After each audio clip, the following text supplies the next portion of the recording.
There, I got rid of the echo. Sorry about that. Who's here?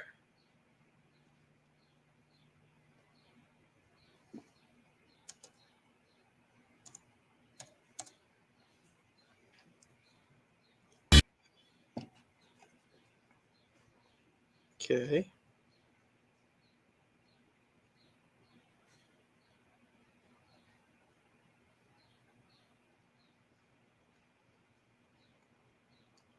All right, so who's here? Get the cameras angled right. Oh, we're on that camera. Hey, never bored. Just out here cleaning. All right. Let's see if I have that one.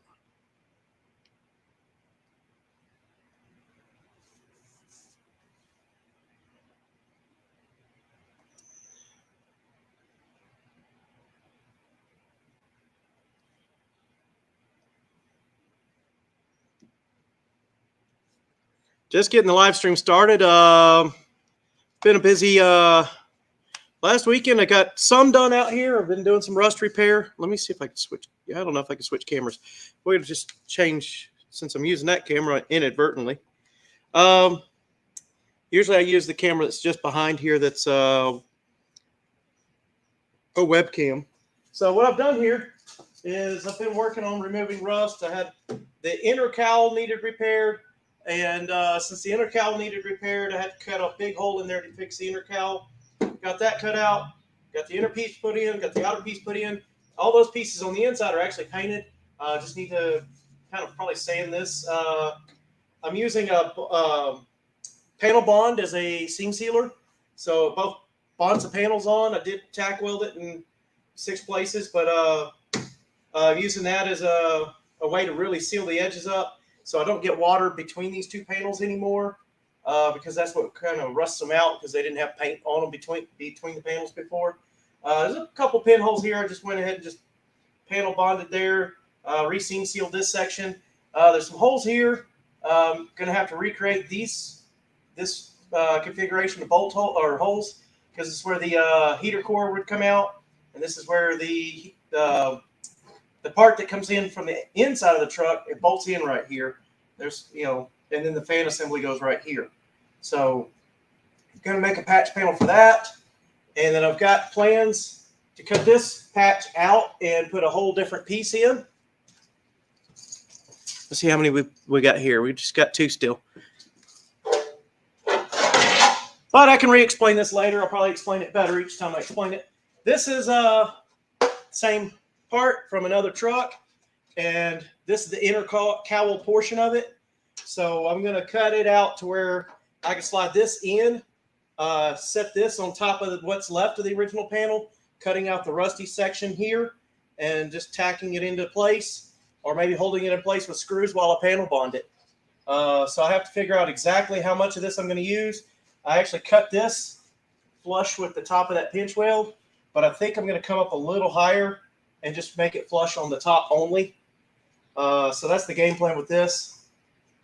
Interesting thing here, this bolt or this hole here, the piece that goes through there is actually a bracket that supports the dash. That's neat.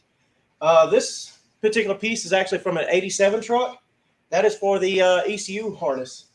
Notice my cab doesn't have that. It just has a plate with just a simple screw hole, and I think that was a grounding screw there. So, and then there was some plastic magic there, plastic bracket that held this on. There's another piece of plastic that stayed there. I'm going to have to see if I can salvage that piece. And then this is actually these 2 screws here for the power comes from the battery, goes to the starter, goes through this box and into the cab from there. So it's the opposite of grounding station, terminal. So looks like we got busted radio. No, Bad Attitude C10 and Renegade's Garage, along with Never Bored S10's already on. So Hi, everybody. Let me see if I got banners for each of y'all. I know I didn't have a banner yet for Neverboard.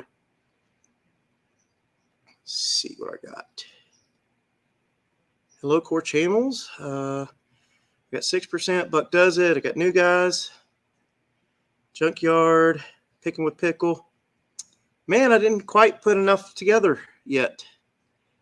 I actually meant to put in Bad Attitude C10 and ran out of time the other day. Renegade's Garage. Hey, I enjoyed being on your live earlier today as a moderator. And let's see if I can make somebody a moderator real quick since I've been learning. Maybe. To go to, there it is. 6% just showed up.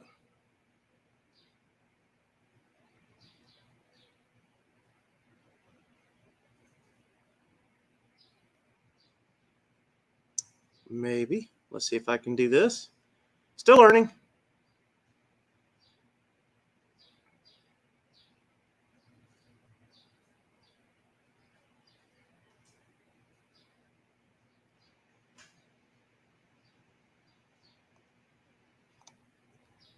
Well,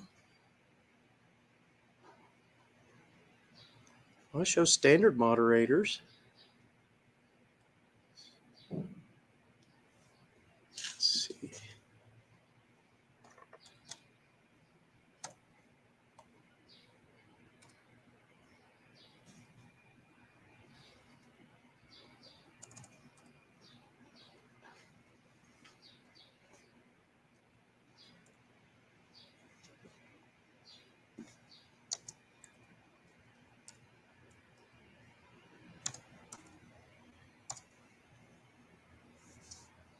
There we go.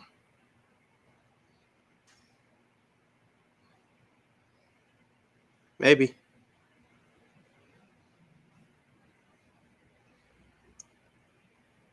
I don't know if it worked. No, it didn't work. All right. Hey, 6%. I do have a banner for that one.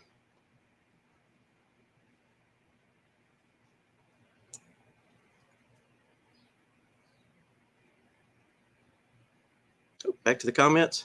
If anybody wants to jump on, y'all probably all missed this, but I'll replay it since you're all four of y'all are here now. See if it'll play. I don't know.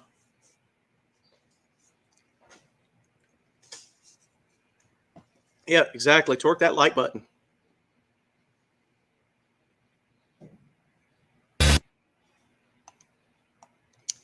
I don't know if that's playing for y'all. It's not playing for me. Back to the core regular banners. There we go. Back to normal banner.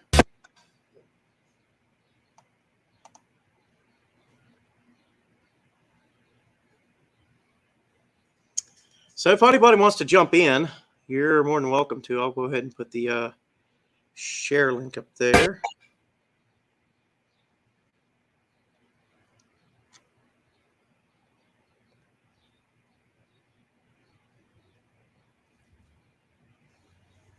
So we're just getting started.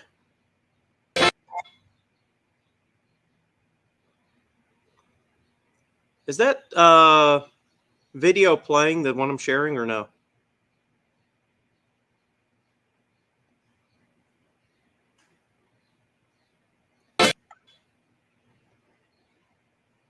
All right.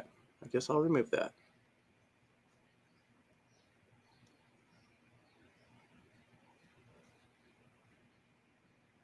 It's not working? All right. I guess I need faster internet out here. All right, let's get the... I'm used to the other camera, and I don't know what I did. I think I might have to exit out. Hang on, guys. Stop cam.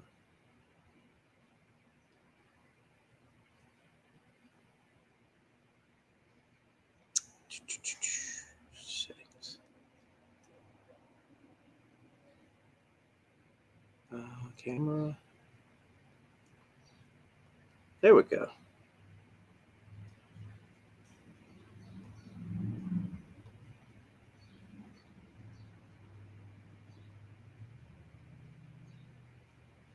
And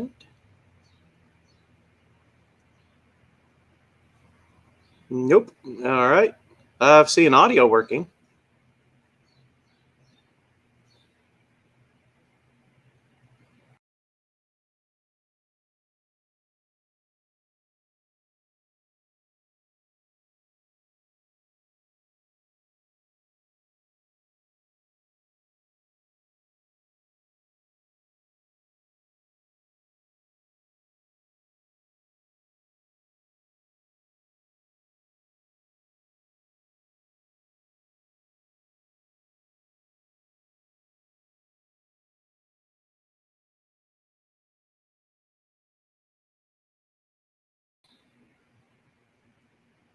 All right. Well, I have that working. Hit the three dots on the right of your link and add pin it. Oh, start camera again. How's that? There we go. All right, we're on the right camera this time. Much better. All right, so I was in the middle of something here. There we go. So paste that. So if anybody wants to jump in, you're welcome to. And let's see. Man, I didn't know that. Oh, goodness. That ladder really shows from this angle.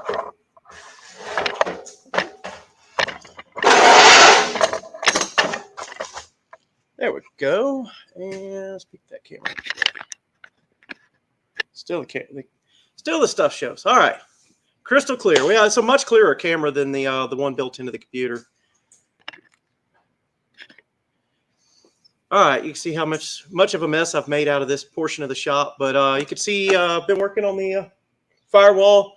One of those patches is going away with completely different panel getting put in.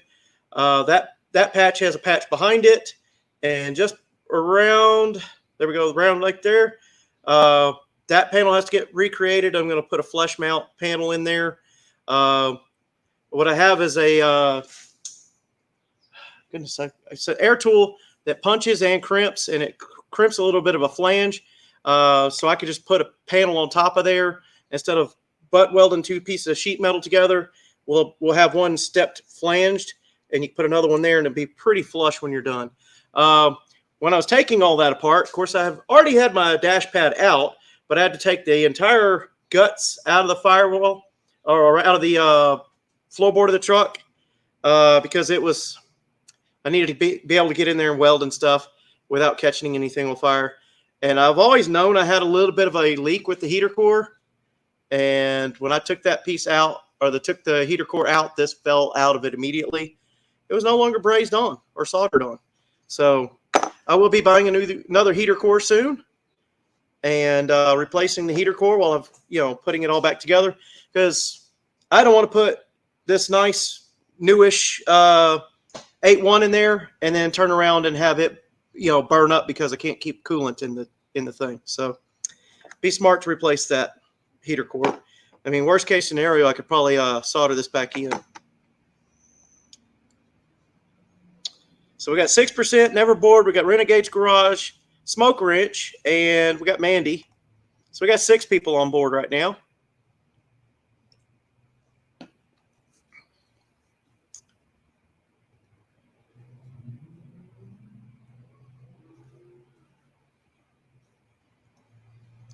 And so I've done a little bit of talking about that project. I'll be right back, and I'm going to talk about another project.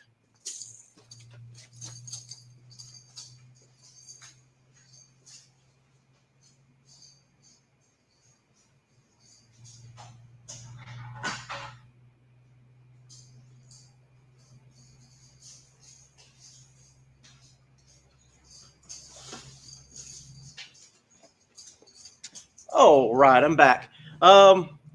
Since I have gained access to this shop, the agreement was I would, do some maintenance, cleaning, try to keep the projects in here as organized as I can. Of course, I have probably one of the bigger mess projects, but at least I'm out here working on it quite often. So anyway, about a year ago, somebody dropped off a junk lawnmower, and it's been sitting outside. Well, I didn't know whose it was, and I just thought it was belonging to one of the other guys that's, works in the shop here, or maybe the shop owner. they finally threw it in the scrap bin the other day, and I was like, "Hey, why are you throwing that lawnmower away?" Hey, somebody threw it. They dropped it off here thinking it was still a small engine repair shop. So anyway, we didn't get a very wet winter. Had a pretty dry spring until the late spring, and now it's just seems to be monsoon season. It's rained almost every day or every other day for the last 3 to 4 weeks, probably 6 or 8 weeks, which means the weeds are growing quite well. The grass doesn't care, but the weeds are growing quite well, and we have quite a bit of tumbleweeds and that kind of stuff out here. So I've taken said lawnmower apart, and it was one of those that's got the gas tank with the carburetor built on top. So I worked at a small engine repair shop when I was in high school, and so I know that most likely, yep, that was a plastic carburetor. So I took the plastic carburetor off, cleaned these screens out, hit it with some brake clean or carburetor cleaner.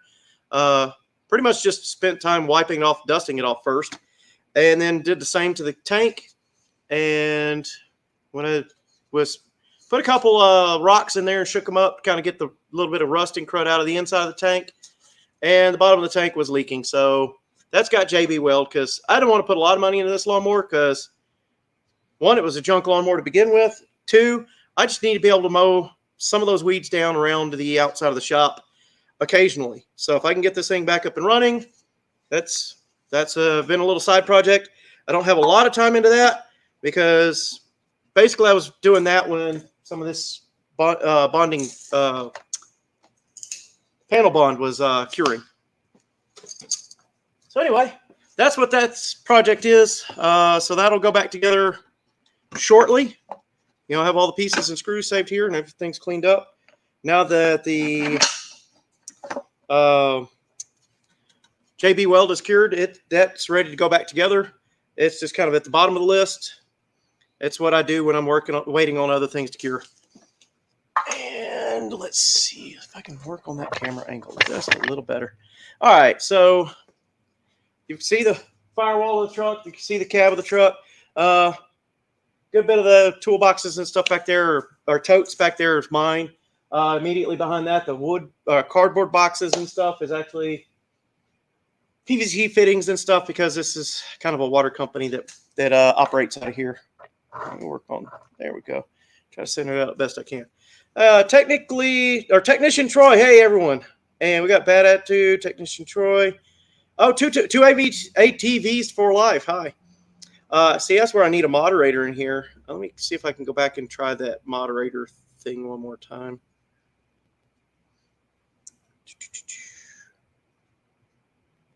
Oh, I did make Renegade's Garage and Mandy are both moderators. So there we go. I did successfully set that up earlier. 6%, if you want to be a moderator, just let me know. I'll drop you into there too.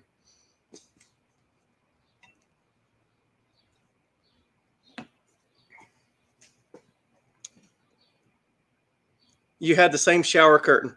Well, I've actually got 2 of them back there, trying to, because when I was doing some other more close-up filming, talking to the camera, that type of stuff, I wanted that as my backdrop, because it's prettier to me than a garage door, because, I mean, clearly right now y'all can see I'm in a garage, but, and clearly, I'm working in a garage if I'm working on these projects. But, yep, that's what's going on here. That's part of my backgrounds. Oh, I think I may have ran off and left them. I actually had some colored lights to put back here behind me to make things even more interesting. And, oh, I grabbed the desserts, liquid desserts. Forgot to bring the lights. And then I ran across my landlord out there charging batteries to a tractor. So, again, if somebody wants to jump in, I've already put the link in. 6%, I'm calling you out. Neverboard S10, I'd like to see you jump in.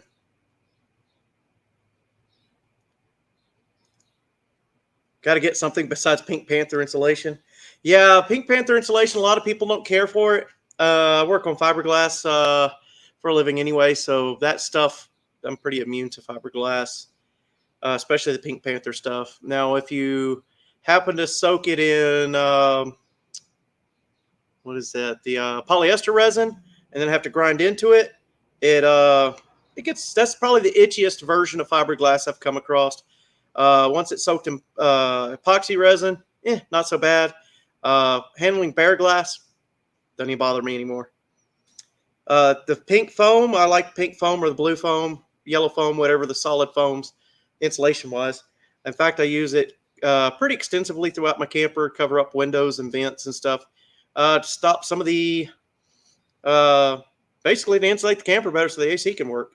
Because they like to put a lot of big windows in a camper, but they don't like to put a really big AC in the campers.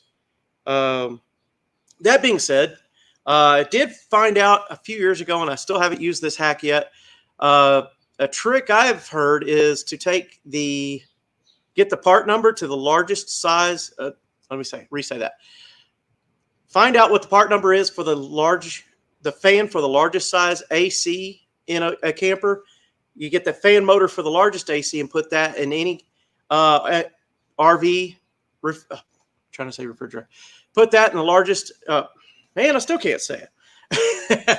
So you get the part number for the fan motor for the largest AC, and you put that fan, order that fan, and put that fan into your RV air conditioner, and that effectively makes your RV air conditioner into that size AC unit. Because the unit itself is pretty much the same. They just push it with a bigger fan that pushes more air. And so I think you might need the fan motor and the fan blower itself.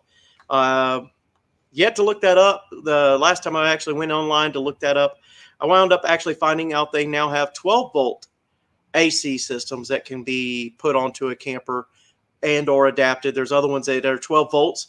If I wanted to bolt on a 12-volt AC here and not be driven off the engine, you're still going to be driving that off your alternator, but it might simplify the installation in some cases.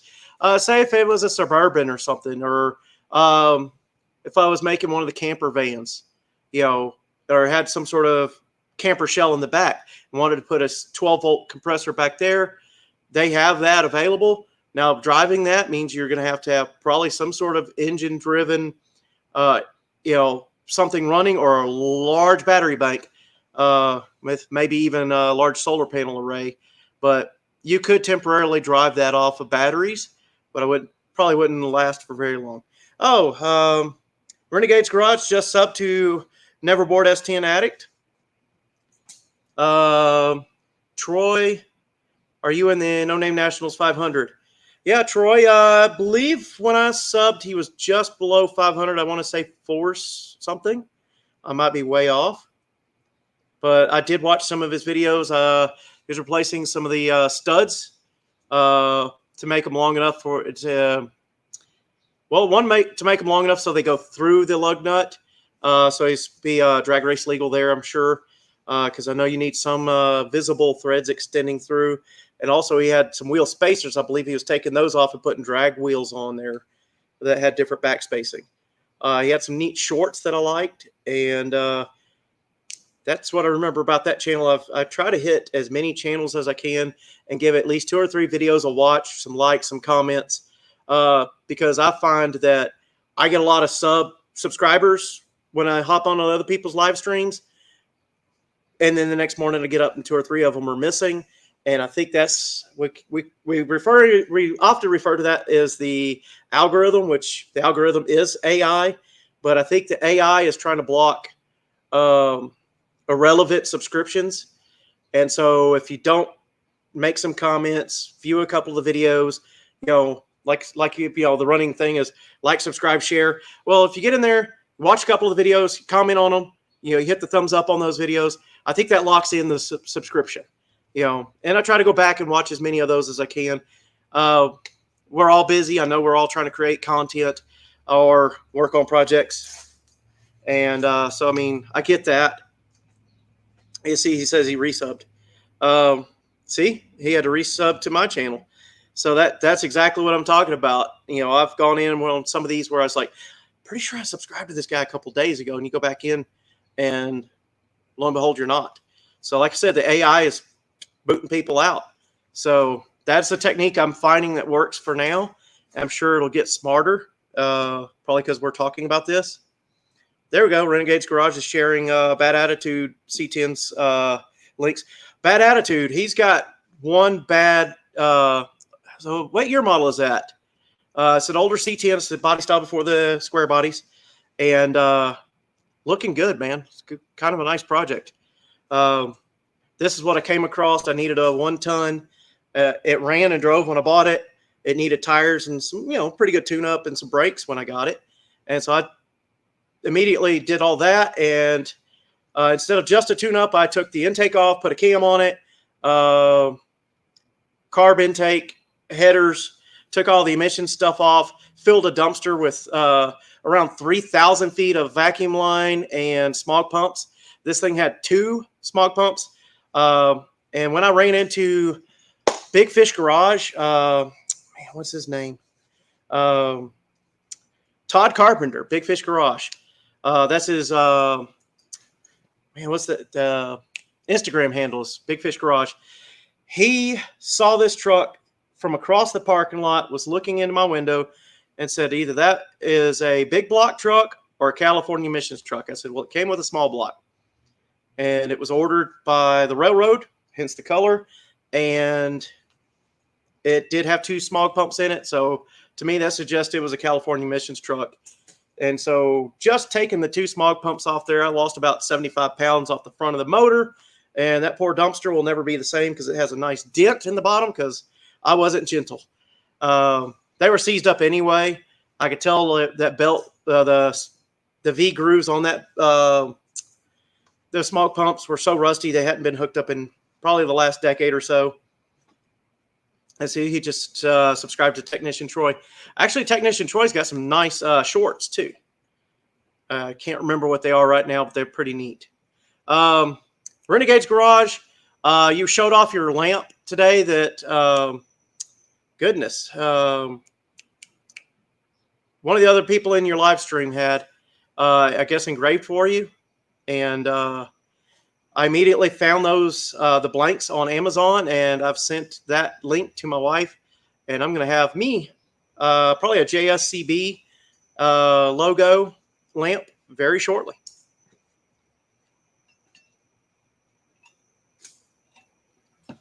Any one of y'all are welcome to jump in, unless y'all just like to hear me talk by myself, talk to a camera. I'm doing my best. Let's see, I did the update on this project. I did the update on the lawnmower. Been pretty busy at work. Not last weekend, but the weekend before, I worked all the way through the weekend. And we've got some ugly weather sometimes, and other times it just gets ridiculously hot. And worked through that weekend.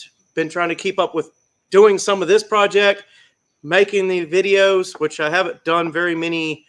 I'm more stressed out about not doing live long form content than I would be if I just did it. So today at work, I actually did start working on my next long form content. All right, so he's still cleaning up a bit. Yeah, I mean, I had to clean off just enough to put a laptop here, and that took me a couple minutes. About to bounce and do supper. Well, come right back if you want. Hopefully we'll still be here. And I'd love to hear you talk more about your projects there. But yeah, I can't stop saying Like I said, I found the leak, the core support leak, or radiator heater core leak. That was an easy find. Not only did I take all the guts out of my dash, the donor that I took that sheet metal off of, that was a single cab truck, and it was in the back. It's actually fairly rust free, but the guy that owned the truck, they parted it out because they didn't have a clean title. So him and a buddy split that truck into about 1 million pieces, just because some states make it harder to file a lost title than others. And I think they purely just bought it 4 parts, and it had good straight sheet metal. And that truck went into about 3 other trucks and about to go into 1 more because I've cut some sheet metal off. I'll show it again because a lot of y'all weren't here earlier. This is the part of the firewall directly behind the engine. Now, this being from an 87 there, it was fuel injected. So that was the port for the ECU harness to go through. So that will get plugged before I put it all in. I've got to do some trimming here, some creative trimming. This actually meets to the bottom of the pinch weld there. You can even see it in the camera. But the pinch weld that's at the bottom, I'll back up and show that for a second. That pinch weld right there, this is cut just above that. And the idea was if I want to use as much of this as possible, I'll leave about, enough for me to put my flanging tool on there, flange that one, set this over it, tack weld, glue it in place, be done with it, seam seal it, have a happy life. Because that's the seam sealer that the factory used has long dried up, and they did not paint those panels before seam sealing. So they are, yes, it's good to always have a donor truck. So anyway, yeah, that truck is donated a good chunk of sheet metal to me. That truck was an AC truck, so it was even harder to pull that segment of the firewall off, or clean all that stuff off so I could get a good straight cut, and all that stuff. So I stripped all those parts out. They're in a nice, neat, orderly pile. I could choose to use those parts for my AC, but I'm kind of leaning towards a brand new kit, the vintage air kit, because that would show me exactly where I need to cut holes in this, install their stuff. It takes up less room under the hood, and it takes up less room under your dash. It has electronic controls instead of being the vacuum operated and all that stuff. Because I did take notes and pictures of that stuff as I was taking it off of that truck, but it was already partially taken apart when I got there. That being said, the passenger floor pan will be donated to this truck as well when I get to the passenger side. As soon as this is put together, painted, that will get rattle canned or what have you. I do have school bus yellow paint, which seems to match this truck pretty well. In fact,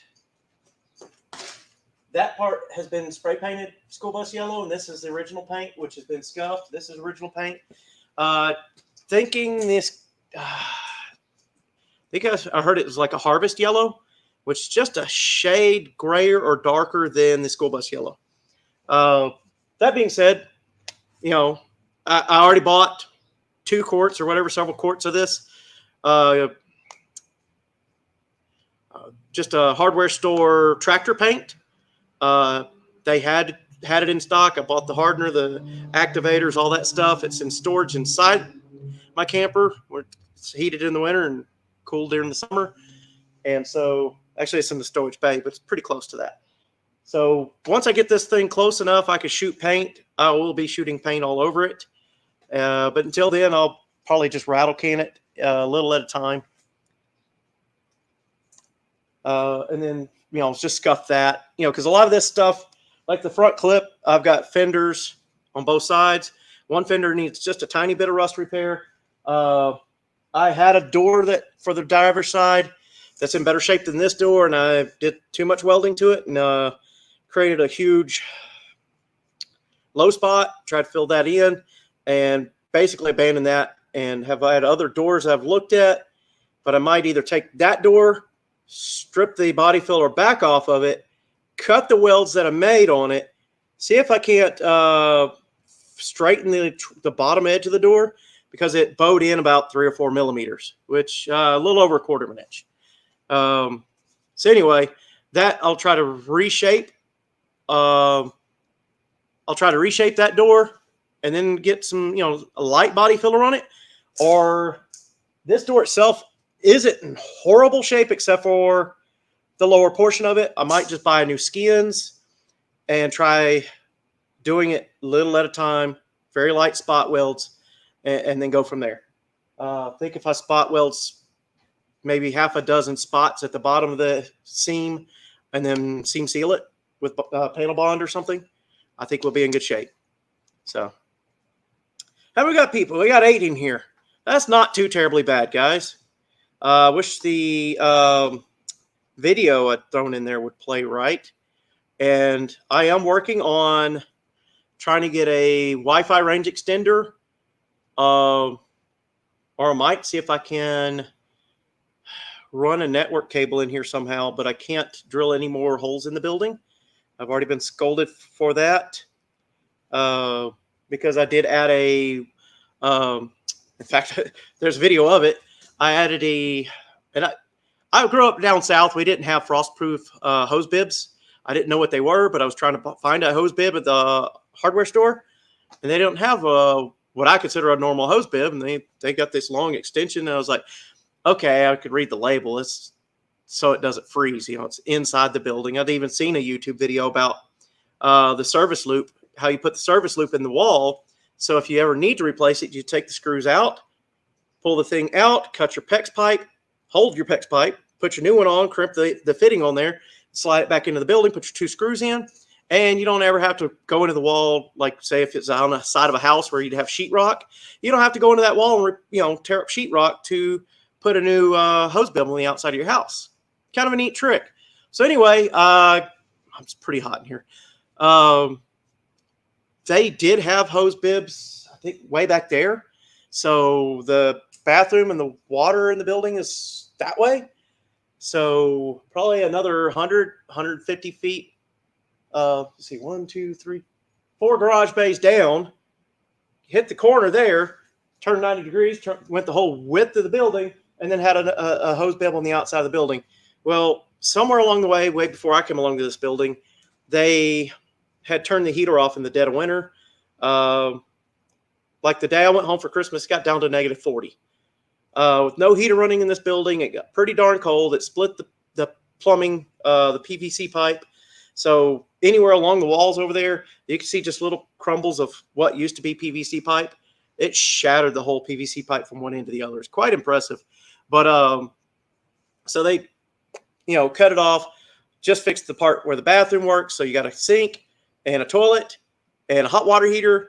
Hot water heater works, but the valve in the bathroom for the sink, it only turns on for cold. It don't turn on for hot anymore. It's one of those twisty knobs where you twist one way it's hot, the other's cold. And yeah, that needs a new valve put in or just a whole new faucet. That thing's corroded to heck. It's sharp and it has sharp edges where it's corroded to pieces. And I actually went in there with an angle grinder and dressed it so it no longer has sharp edges to injure you while you're trying to wash your hands or wash car parts. I couldn't imagine who would wash car parts in here, but I think we all do. But anyway, they fixed the hose bib probably 2 weeks after I moved in. I literally lived here for 10 days with no running water in my camper. Fortunately for me, I did fill up the freshwater tank before I left the old RV park. So I was having to take real quick showers and be conscientious of what I did, washing my hands, and definitely couldn't wash dishes. I just washed my hands and took quick showers, and even went to my landlord's house to take a shower or two until he got the water hooked up for me. Well, that being said, this last winter, I've went through when you live in an RV, you can get a heated hose that will keep the water in the hose from freezing when between the hose bib and your camper. I've split, I think, 3 hoses, and they're around $150 to $200 a piece. So I've split almost $600 worth of hoses. And after one winter storm, I was like, I'm done. I'm down to 1 hose that works because the run was so long I had to put 2 hoses together to go from where the hose bib on the building was to my camper. And so all that hoses, they would split at the ends. And like I said, they're about $200 a piece. They can't be patched. I've always tried, and it's not fun. Y'all have a good night. I'm going to feed my happy self. All right. Thanks for coming by, Bad Attitude C10. We'll see you next time. Hopefully you'll be back in a little bit. So he's got a Silverado. I'll read that here in a minute. Let me finish this story. So I ran, I was either going to have to buy a $200 hose again, and they're sometimes in short supply in the wintertime. So I was like, either I'm going to have to go buy another hose. And the last time I actually had a hose out there, I had because they vary between 20 and 25 feet sometimes. So I had 2 hoses together. One was 20 and the other one was 25. I originally had 2 25s. That made just enough to go between the hose bib of the building and my camper. And I can't move my camper back anymore because I'd literally put the back tires on the sewer pipe. So I can't do that. You know, it's just, plus the truck was probably I think the truck was still running at the time. I kept the truck intact as a drivable truck as long as I could. And finally, when I brought it in here to pull the old engine out, we pulled the front clip off, obviously, first. But anyway, so I'm trying to make this project go as quick as possible. I just didn't know I was going to discover this much rust on the firewall. Back to the story. Yep. One of the times I'd replaced the hose, I went from a 25 and 25 setup to a 20 and 25. So I had about 5 feet of PEX out there that could potentially freeze. But what I did is I built a box out of 2-inch foam and put heat lamps in there. And the heat lamps, sometimes when the lid would blow away, even though it was screwed down, sometimes the lid would blow away and the box would come off the building. The heat lamps would break when the snow hit them. So what I did is I got a cheap, like $10 or $12 electric heater, and I stuck it out there inside that box. And I did a little bit better job of sealing the box with some tape and stuff. Hey, Arrowhead Garage is here. Thanks for coming by. So anyway, this last time I was like, I've split so many hoses. I've gone through almost $600 worth of hoses in 2 years, less than 2 years at the time, and still not at 2 years. So a year and a half, I'd already split 6 hoses out here, the heated hoses. So I was like, why don't I just run PEX from that hose bib, put a T in there, and run and put a hose bib directly outside where my camper would be, and put a hose bib there. So I did that. I went and bought PEX pipe, all the little fittings I needed, the T, and put it all together. The most expensive single item, I think, was the hose bib itself, and then the PEX pipe. You know, a couple of fittings, yeah, that adds up pretty quick. But I already had a lot of PEX pipe fittings because I do live in a camper, and I keep spares on hand in case something in the camper freezes. And it's usually the panel right where the water goes into the building or the camper. That's several of those fittings have split over the years, even though I've done my best to insulate to the outside. And also I've taken and now routed heat. The diesel heater heat is now routed through that panel, and that panel, the original panel where the inside of the living room would be, now has a register for the heat. So when that diesel heater's on, it blows heat through that panel. So it heats that entire chamber that the water would come into the building. The most recent leak I discovered wasn't even a PEX pipe or a PEX fitting leak. It actually split the 12-volt water pump. In the event I was dry camping, I would be using that 12-volt water pump to pressurize my water in the camper. The housing of the pump itself split. So that was a bad one. So anyway, the point of the whole story was I ran PEX pipe from where their hose bib was over to here. I'm literally pointing straight at it. Directly behind this dump truck is a PEX fitting where I put in the PEX pipe with the frost-proof hose bib. So, and that frost-proof hose bib was one of my videos. I think I made both a short and a long version of that. And the video did pretty good, considering it's just good searchable material. Arrowhead Garage, howdy y'all, howdy Casey, howdy Technician Troy. Now, 2 ATVs. Let me just show the comment. There we go. He's got a 91 Silverado that he bought new. He's going to redo it as soon as he got ready. Got the bed off just now. Getting of the button cleaner. Yeah, I mean, that's, you know, you just got to keep projects moving. I mean, the handle on my channel, I didn't know the whole gist of handles at the time. They were just coming out with handles, and I assigned myself the handle of wrench every day. And to me, that's an ethos. I do try to get out here and do something every day, even if it's just come out here and stare at the project for 5 minutes and go, hey, this is what I need to do next, or I need to fix that little pinhole or this little rust hole, or, you know, just straighten up some of the tools sometimes, which could desperately be done right now. So anyway, that's what's going on there. Let's just throw this up there one more time. Did it copy? Yes, it did.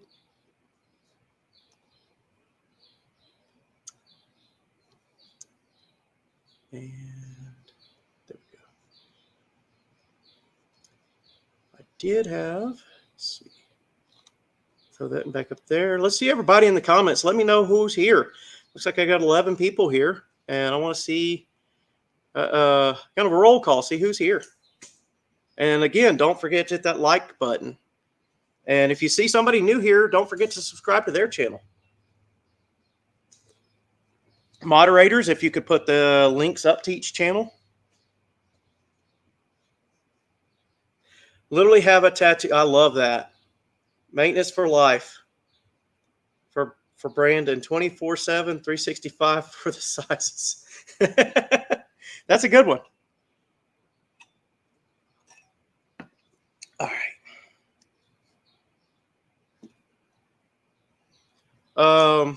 Man, it is toasty out here.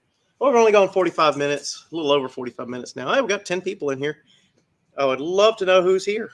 I know we got Never Bored, Arrowhead Garage, Technician Troy, Bad Attitude C10 was here. We got 2 ATVs and our life. We've got a Brent McMillan. Is that a channel or just a YouTube name or your Google name? We had Renegade's Garage is here. I think he's one of my mods. I think 6% just dropped by. I don't know. I don't see him anymore. Smoke Grinch Garage. I love that name.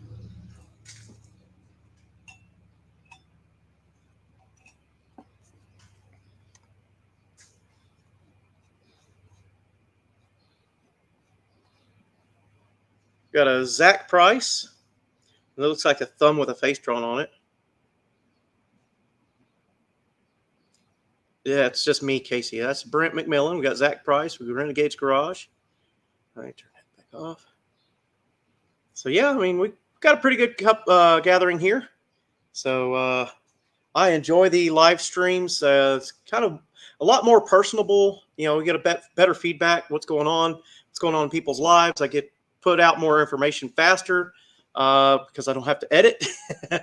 But I am working on some long form. Come across some stuff today that was like, I know I have tons of long form, you know, sitting in hard drives. I just have to pick one and get going. And like I said, sometimes the stress of not doing it's worse than the stress of doing it. So just got to get to it and do it. I've been busy at work. We've got a set of blades a week that have moderate to severe repairs. And then we also have a set that's been, one of our sister companies has been working on it for 2 months. They were supposed to be shipping Monday. They're still working on them. And in fact, I gave my guys, if y'all want to stay and help these guys, go do it. There's plenty of overtime for you. And I know my boss will approve it because the demurrage charges for the trucks sitting here and waiting, it's 10 grand per truck per day. So that's 30 grand a day of just demurrage charges because the trucks are already here to pick those blades up. And so I'm pretty sure our overtime is far cheaper than that. And I have been in the process of hiring people. I've got one guy, we got a handshake agreement. He's coming on soon. He has some aircraft he has to finish working on. And as soon as he gets that aircraft back together, he literally does interior work, but on aircraft when he's doing that work. He literally details aircraft. But anyway, I see 6% jumping in. Thank you. What's up, my friend? Sorry, it's been a busy day. So yes. So I've just been trying to, entertain everybody. It is. You can feel like a dancing champ when you're, on yes. Sometimes. Yeah, maybe if I had some music to put on or something, but it had to be non-copyrighted.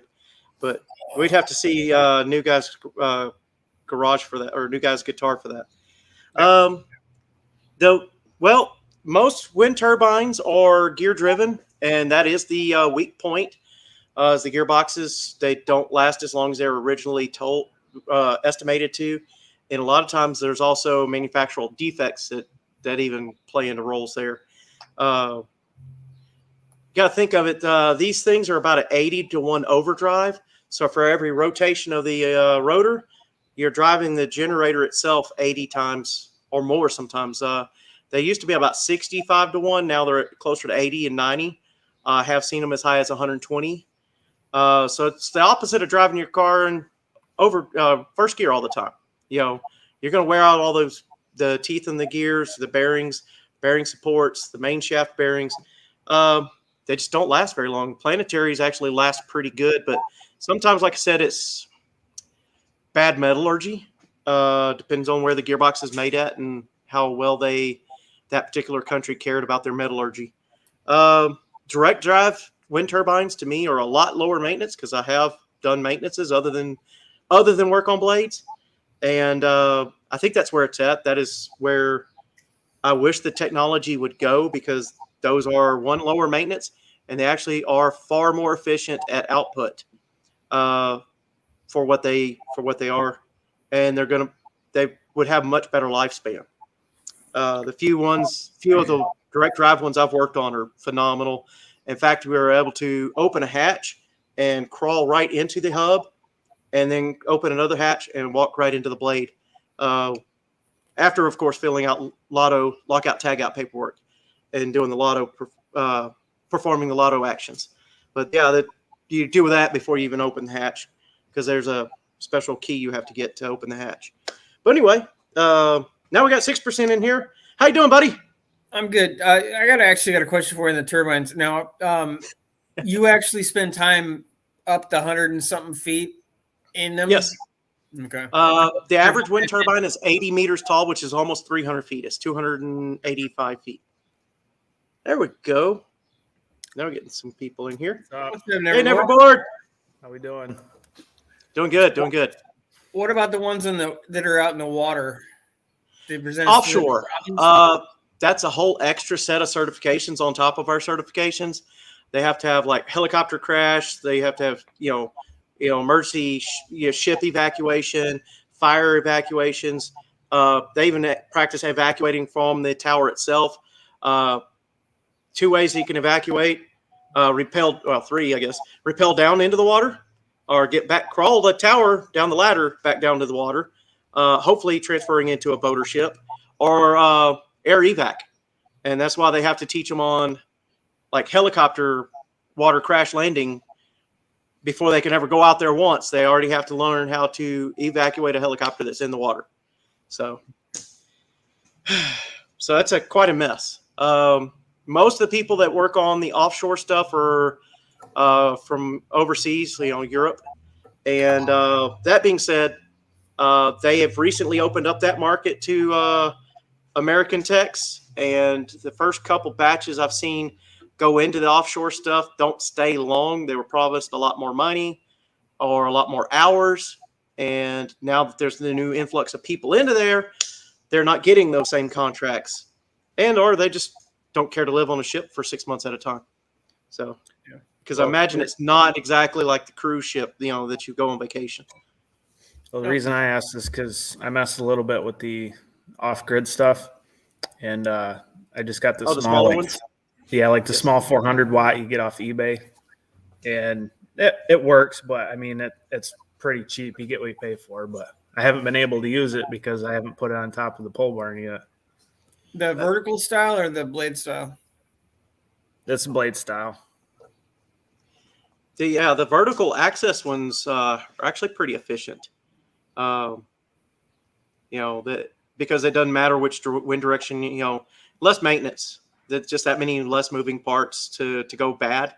And still the generator itself is, I guess, the weakest point on those, because they tend to be manufactured overseas in places that don't care. Yeah, this one same thing we run into in the real industry. This one I bought on eBay because it was on sale for like $100. So I was like, it's $100. If it works, cool. If it don't, I'm not going to be too butthurt about it. You're not out a lot of money. Because I was looking at Missouri's Wind and Solar, and I like his products. There's been a lot of clones there, and I'm pretty sure even his products probably are made overseas now. I know initially he had a lot of control over where he was getting his stuff. And that's some of the thing too, is when you're speccing stuff from overseas manufacturers, you have to be very dedicated in specifying all the tolerances, the metallurgy, quality control. If you don't tell them to do the quality control, they're not going to do it. Right. And that's pretty much how it goes. And that's where we kind of like, I'm sure 6% is familiar with this. You know, Mater gets off on these tangents of the tools, which that's his, area of expertise.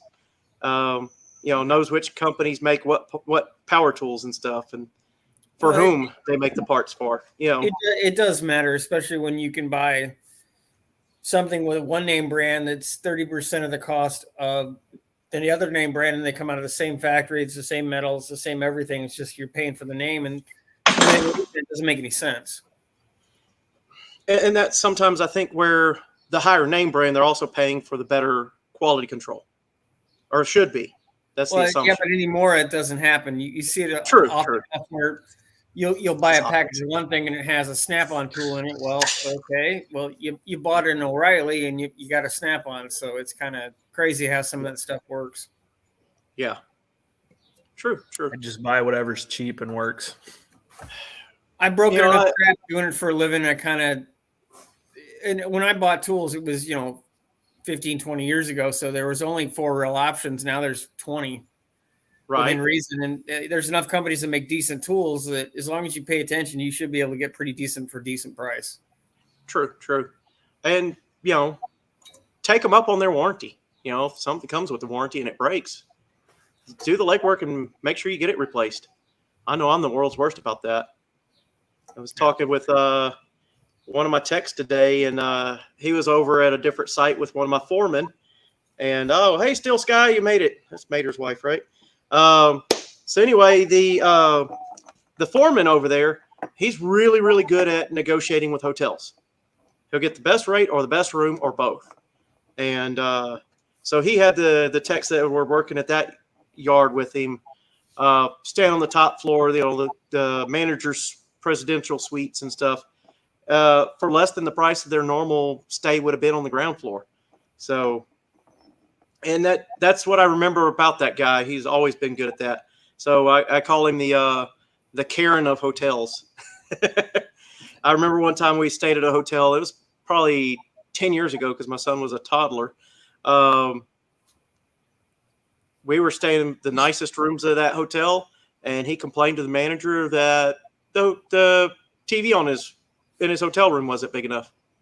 The next day, they were taking that TV out and putting like a 62-inch or something in there. Jeez. Yeah. Not only was he getting the biggest room in the hotel for the less price, he was also swindled his way into getting a nicer TV in that room. Stayed with the room when he left, but he's like, well, this is supposed to be your presidential suite. It's supposed to have the nicest TVs too. Was that paid for by the company or? No. Well, we were making per diem, so we were paying for that hotel out of our per diem money. So nobody wants to spend all their per diem on just the hotel. No. You can still have to buy food and booze. Or I can see it being, advantageous for them to jump hand over foot if you've got a contract with a bunch of people staying in your hotel to make it that extra push. Well, that's his little thing he did. He wound up having 30 or 40 of us staying at that hotel. So the whole parking lot was full of our company trucks. But he was the one negotiating with them, so he got the sweetest deal, the sweetest room. So the first thing I do is I always check the heater / air conditioner screen. They're always plugged. If the filter's been cleaned and stuff. They're always dirty, every one of them. A lot of the cheaper hotels, definitely. Even some of the nicer hotels, they don't think to clean them. The maids don't clean them. There's supposed to be somebody else that's supposed to clean them, and they don't. So, a lot of places. That particular place, I do remember them coming by and changing all the screens out. They literally had spares and would take the dirty ones out, go clean them. But when they were in your room, they just put a fresh one in, and then took your old dirty one out and cleaned it somewhere else. Even like the Airbnb when we went to Texas, the furnace sucked. I can imagine. I finally got literally pissed staying off. at somebody's And the house or rental. filter was plugged, and there's a brand new one sitting there. And this was when it was like 30 degrees in Texas. Oh, yeah. That's our dead of winter right there. The window was stuck open. You couldn't shut it all the way. Oh, my goodness. Yeah. Did you put a towel or something, stuff it in there? I forced it shut. You made it shut, huh? Yeah. That's the way to do it. I probably would have been right there next to you, just banging on that thing, make it shut. That's the thing. It probably never been closed in the life of that building. Well, it's always warm down there, so no one really cares. But the one time we went down there and it was 30, it was just miserable. But That makes a difference in how you feel the air coming in. It's a contrast of temperatures. Goodness, I just touched my own glasses and I don't have a lens cleaner here. I was going to ask you a bit about your projects there, Neverboard. which ones? Oh, goodness. Tell us something you've been working on or something that the video is coming out soon. Give us a So heads up. I've been trying to do a resin shift knob for my blue truck because Okay. I made a shift knob for it a long time ago, and it was a brass knuckle style. Mhm. And then I found out in Michigan that it's a federal felony. Yeah. So Even if it's a shift knob? what's that? Even as a shift knob. Yeah, if it even looks like it, they can charge you, and it's like 25,000. So I took that one out, and I just been trying to mess with that, and then I've been having hell of a time. So it's first time with What resin. kind of resin are you using? It's just like a general crystal clear off eBay. Okay. Just something cheap because it doesn't hurt my feelings if I waste it because I didn't spend a lot on it, Right. and until I get technical. But I've been watching this channel. It's Pole Barn Productions. Okay. They're in Michigan, and the guy can do some really good stuff. So Okay. it makes me feel that much better. Are you trying to turn it on a lathe or just cast it? I'm just trying to cast it in like a silicone mold just to get Okay. the basic shape.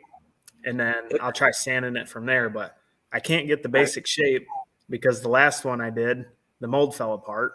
And then it stuck on the rag. And I made a little short on it. So Okay. I got one sitting right now. I got to wait 24 hours. What shifter is it going on? It's going on Manual my it's going on my blue S10. I'm not sure Yeah. the thread, but it's metric. It's one kind of a metric fine thread. Yeah, I was gonna end up just getting like the Healy coil kit for it. Okay. Just drill it out and tap it with that. Probably like a 10 150 or 12 150, something like that. Yeah, if you can figure out the thread, think maybe it's we can 12. figure something out. My wife actually turns stuff on a lathe all the time, and she does work with the clear epoxies quite often because she's known for her venomous snake pins. I've got copperheads, rattlesnakes. I have a pink rattlesnake. That's a very unique snake. What is the Gaboon viper from Africa? She's known to make a lot of venomous snake pins, but that's just my collection of her pins. So maybe she could do something like that, and maybe just leave an opening for you to put your threads in there. Yeah, you can also try big certs or keen certs too if the Hela coils don't work. There we go. Yeah, I was thinking that might be better than A threaded. You can basically it's a plug that has threads in it, and you can just pound it and glue it if you had to. Right. It's just something I was trying just because I ain't messed with it. Okay. And then last couple of days I've been cutting tires, grooving them for my white truck for in the dirt. Dirt track tires, huh? Yeah, Sounds like fun. nothing like taking a brand new tire and cutting it all apart. Oh, goodness. I was hoping for boggers, man. Those are like street tires. What the heck? Right? Yeah, but they're like $500 a piece. Yeah, And I know. these tires were like $120. Yeah. But gave me something to do. Right? I like doing my own stuff, Yeah. That's Take it I'm easy, stubborn man. that way. And then What'd you my say? blue truck, I'm trying to finish the hydrogen system on that because I'd like to start driving that again. And I just haven't fuel cell finished it or- yet. You doing a fuel cell? Yeah, it's got fuel cell on it. And I got it producing gas and stuff. I just don't have it hooked up yet to Oh, neat. anything. Cool. I figured I'd get it hooked up and then take it on the freeway, drive 30 miles or something, and then turn it on, drive 30 miles back, see how much it works. Right? You never know. I've got a truck that runs on propane. It's an old Toyota truck, 22R, and runs real nice on propane. The biggest problem I have is keeping piston rings in it. So. Did you do a conversion on that? Yes, it's my brother had me put one on his truck. He bought gotpropane.com kit where it was still used your carburetor, but had basically like a choke cable you could pull, and it would swap between that and flipping a switch. The switch would activate the propane, and the other valve would tell it to run run from the propane mixer. And after seeing how well his truck ran on that, I was like, well, screw doing the dual fuel system. I'm just going to run propane. And so I did. I kept my gas tank in there, took the fuel pump off the truck, put it in the same kind of a mini Pelican case. I had a Pelican case with my carburetor in there and the fuel pump, and still had a tank full of gasoline, and set sail across Texas. From Livingston, Texas, I made it all the way to Abilene and was able to run propane the whole time. Never had to stop and swap back to a carburetor with gasoline. That being said, I had to carefully plan my route and stay on roads where I could go places that had propane. Right. And the worst part was I only had one. You can only connect one. The way I had it routed, I could only connect one tank to the propane system at a time. And so when I'd run out of propane, there's no fuel gauge. You run out of propane, you might have been doing 60 miles an hour with keeping up with traffic. And of course, this is a little 4-cylinder truck with 35-inch tires. That was the first time that truck had ever kept up with traffic. And so I'm up there in the left lane, and I'll run out of fuel, and I'm in Dallas. Ran out of fuel and had to jump up in the bed of that truck in the median and swap tanks and then crawl. Because I was on the median, I couldn't even walk. I had to crawl across the T-barrier and jump back into the cab of the truck and close the door and then get it started and running again. So that wasn't so healthy on the pistons running out of fuel at that speed because, one, I ran out of fuel. Two, I had no warning I was going to run out of fuel. And I just nursed it to the median best I could. And like I said, I was up against the little T-barrier, and that wasn't fun. So my next idea, next project is I got some brass T-fitting, and I put a solenoid in each side. So now I could turn two tanks on. If one tank runs out of fuel, I turn that tank off and the other one comes on immediately, and that'll keep the truck running. So then I know I need to go get fuel for the other tank again. Yeah, that's a good idea. I've never done any road trips with it since then, but I have tested it and it does work. Like this hydrogen. What's that? Most of the parts and Rush is just joined. I was not in the comments section. Sorry. If I get the hydrogen and it works efficient, I just want to put a micro switch on the throttle body, kind of like a nitrous, and then just activate it at certain throttle positions. So instead of just turning it on, off,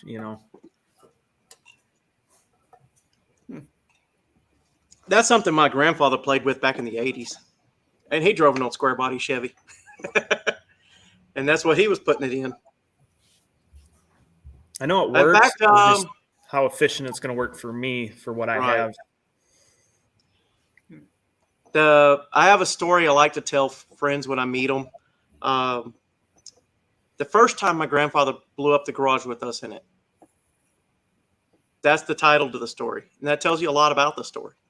And he was separating hydrogen and oxygen from water in a bucket in the garage, and he let it go a little longer than he thought he did. And he's like, ooh, and he runs over there. And before I could say, Grandpa, why don't you just let that and go this time? Put that lighter to it or the torch to it and split the bucket wide open, made a hell of a concussion, and literally blew the windows out of the garage. And my grandmother come running out of the house. My mom and grandmother were in the house. They come running out as quick as they could get to the garage. Are y'all okay? Are y'all okay? Well, by then, my grandfather's actually laughing his behind off. My ears are ringing because that's the first explosion I'd ever been around. And Grandpa's over there laughing, and Grandma's like, you're trying to kill our grandkids, and you're going to give me a heart attack too. And that's the condensed version of the first time my grandfather blew up the garage with us in it. And it wasn't the only time. My dad told me a story about my grandpa messing with it next to the house. And he said when he got done with it, he wasn't paying attention, but the whole side of the house was black from the exhaust. The whole side of the house. Yep. Well, it shouldn't have had that kind of exhaust. But that was back in the day. Oh yeah. Well, I guess even a oxygen acetylene torch can make black soot when it's burning the wrong way. Yeah. So let's do. That's right there. Maybe there it goes. So yeah, anybody else wants to jump in, you're more than welcome to. Hey, Rich GT350 just showed up. Hey, Rich. And he's the mods moderator right there. I can remember how to do this.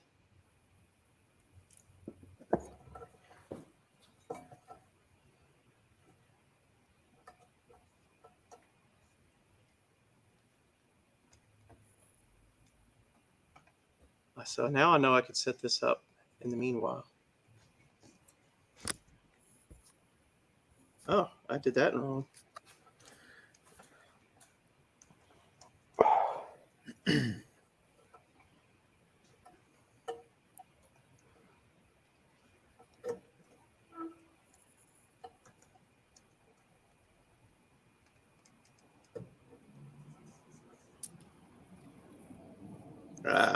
I'll have to work on that here in a minute.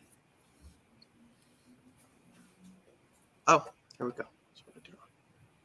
Yeah, if you go into what Renegade's trying to say, if you go into this stream on YouTube and you find that link for that you just put out for the video, just for somebody to come on StreamYard, you go to the right, there'll be 3 dots. If you click on that, you right click on that, it'll show you a menu and it'll allow you to pin the comment to the top.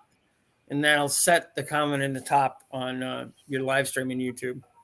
Okay. Oh, it pinned a comment to the top. Okay, so it be. Yeah, so it'll take that comment. Yeah, I just showed it. Now I want to pin it. Hang on, there we go. So you hit there'll be that thing on the side, the right side with 3 dots, and that'll give you the options of what you're going to do with it. Okay, hang on.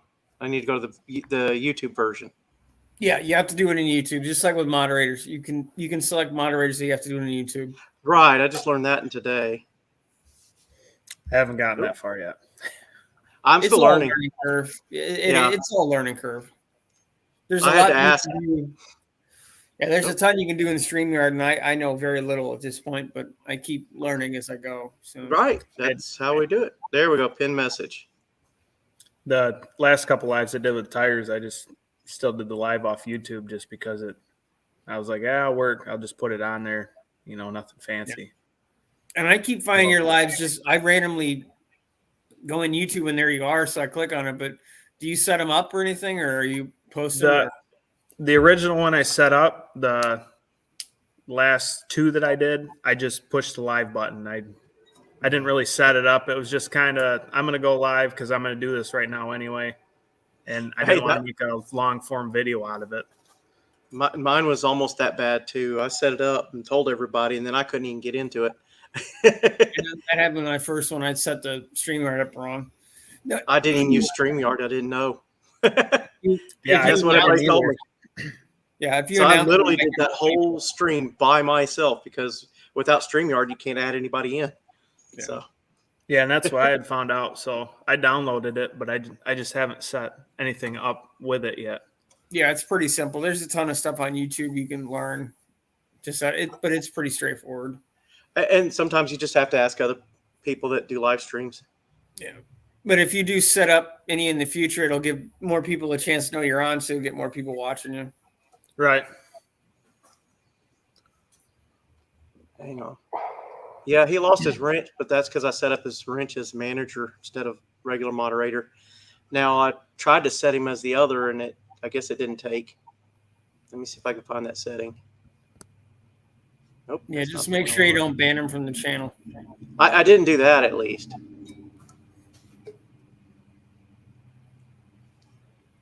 No, take it easy, 2 ATVs. Oh, is he leaving? Yep. All right. Yeah. Take it easy. We'll see you next time. Thanks for coming. All right. And going back to settings here. You know what I probably need to do? Oh, there we go. I can remove that one. Yeah, I've never checked the Oh, that's the wrong Renegade's garage. Didn't know there was more than one. Didn't know there was more than one. Yeah. Right. Okay. I've never checked the filter in that hotel. I'll have to do that at Sykeston. Oh, that's scary now that you think about it. Well, I always check it because they suck, and then you check the filter and they're all plugged. That's the only reason I do it. Okay. Yeah, I'm sitting at the Best Western in Sykeston, and I've got a fancier place for PRI just because it's close to the show, so I can walk. Because I don't want to try to park and walk there. That'll be a little insane. That's one reason I don't really like to go to big events, because you always have to park, and there's never anywhere to park, or you have to fight to park somewhere. Yeah, the PRI is in Indy, and it's like SEMA, but it's for racing stuff. And the hotel is a block and a half away from the convention center, so I can physically do it because it's like $50 a day to park. It's just not worth it. Right. And just walk there. The show is a ton of fun. There's a ton of stuff, a ton of people to meet, and it's a good time. So maybe next check year. it now, Renegade's garage. yeah, that one's in December, first weekend of December, basically. So now, how did you register? Did you have to go to their site? Yeah, you have to become a member. It's PRI and SEMA are sister companies. So SEMA is the one in Vegas. It's all like glitz and glamour and all the fancy cars. This is for racing industry stuff. Basically, you have to become a member. It's like $40 a year. And then I signed up as media because of the channel. And because you have to be approved. You can't just go to it. Right. But it was easy. I mean, I haven't had any trouble the first time, which was last year, and I didn't have any trouble this time. So. And I wanted to go to SEMA, but I found out you had to be like in the automotive industry. Well, we count. YouTube really? counts. Yeah, That's and media. especially because Automotive you media. got 1,000 subscribers, you would probably have a hell of a lot easier time than either of us would. Okay. But I can't afford it. That's the biggest thing. I can't go for a week to Vegas anytime soon. So maybe next year, Right. but I've always wanted to go there since I started working in the auto industry, but it's just one of those things. I've had cars that have been there, but I've never been. So I'd just like to go because then you can kind of see like for me, I want to see the cars, but the vendors is kind of where I want to go because I want to see what they have. Yeah. And everything you see is kind of cheap, or what's coming out in the future. Yeah, and that's the biggest advantage with PRI is it's not the cars that are there are brought there by the vendors, so it's not the Rose and Rosa show cars. It's more specific stuff. That's how I started my Michigan Makes series, because I was actually able to go and talk to the vendors and set up, face to face with them, and that allowed me to get in and go to their shops and stuff. So that was a huge help. That's what I've been doing with all our vendors that come into work. It's like, hey, here's a sticker. I just keep giving it to them. You just got to keep asking. I've only had 2 no's, well, 3 no's, and a bunch of maybes, but I've got 3 of those videos released, and I got 3 of them that I just shot. So I've got to start pacing them into my regular schedule. But there's enough companies in our state that I'll never run out of companies. I just got to keep getting out there and keep asking questions. So we got I forget whose sticker came in the other day. And I shot video last night, and my microphone was not plugged into the camera. yeah. Oh, nice. So I have to reshoot that once I find the stickers. We got a guy that used to be a football coach, and he works for this chemical company that he used to coach the guy. And then when the guy got done with the football, he bought this company and let him work for him. And he does some radio hosting and stuff right around football season because he coaches and everything. Yeah. Neat. So I got to get a nice paper that I can give him that he can read out on his radio station. There you go. Yeah, most of the parts and rust parking in PRI is real easy, but to me, it was just easier to stay right there by the convention center. I don't have to worry about it. I just don't want the expense on top of everything else. And for me, I have physical limitations, so I can, if I got to go in the middle of the day and go relax for a while, I can do it because I'm close enough. So you're not rollerblading in and out of there or nothing like that? No, there's no segue Not for skateboarding? me. That's just basically an excuse to break my hips. So. Oh, okay. Yeah. Hey, Ari. Yeah, my hips are about the only thing that's good left on my body. Yeah, after the transplants and all the damage, everything's kind of. My neck is okay. I have an MRI on that next week, and I'll double check it again. But my neck is fine. Everything else is a dumpster fire. So your head's screwed on straight. It's just the rest of you's broke. Yeah. Sort of, yeah. I got arthritis really bad all the way down. I found that out on the MRI when I fell out my tree. Oh, don't do that. I had a chiropractor tell me I have arthritis, but I refuse to believe her. Now, I do have a chiropractor in every major town I've ever worked in. If they had a chiropractor there and I worked there for more than 3 months, I probably have a chiropractor there. Now, one of my favorites was $25 chiropractic, and he's in Clarkstown, Lewiston, Idaho, and Washington, whichever one's on which side of the river. And $25 a visit, that you can't argue with that because on average you spend about $50 for a chiropractor visit. So yeah, never been. I can't with my physical stuff. So I always wanted to go, but I had back problems when I was a kid. And then after I broke my back, falling out of the tree, it hurts a little bit, but I'm afraid if I go, it's gonna move on a nerve or something, and then I'm right back where I started. So you just tell them where the damage is, and that might be one where you need to see a chiropractor that does take X-rays, so they can see exactly what they're working with. I've had at least 3-4 chiropractors now tell me I have an extra L5 vertebrae, and that's the exact reason I have lumbar problems, is because I have an extra vertebrae and it's trying to fuse to my pelvis. So yeah, 7 of my discs are crushed or compressed, so I'm about 2.5 inches shorter than I used to be. Spontaneous fracture from all the steroids after the transplants. My body just did not take the steroids, so it weakened the bones. Yeah, I've got osteoporosis, arthritis, neuropathy. It's all kinds of fun, but I'm not dead. That's always important. That's what matters. Just got to suffer. It's much better than being dead. Trust me. I'm up to 18 surgeries. There's a lot of There's a good plus side there. You're not dead. That's better. This side of the dirt's better. So yes.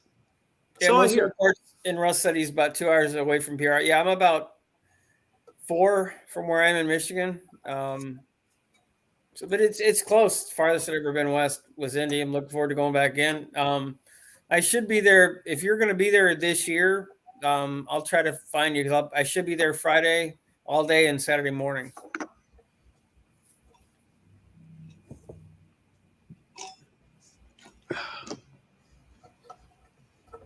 Mostly old parts. How old is it? Or how is it? I think Ari hurt himself.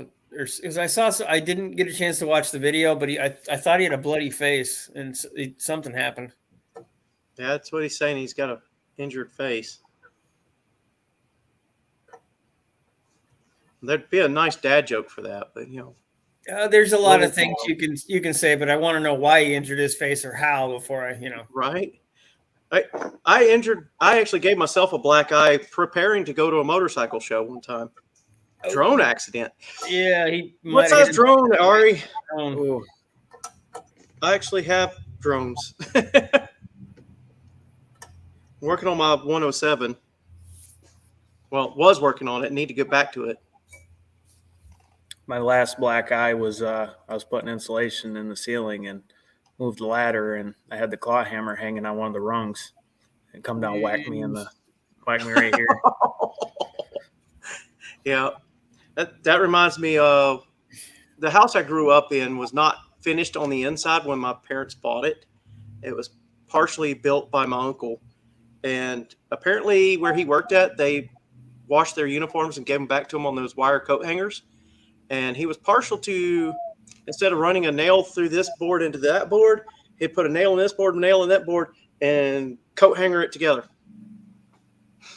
And about 2/3 of the things in that house, if he didn't know how to run a nail into it, that's what he did.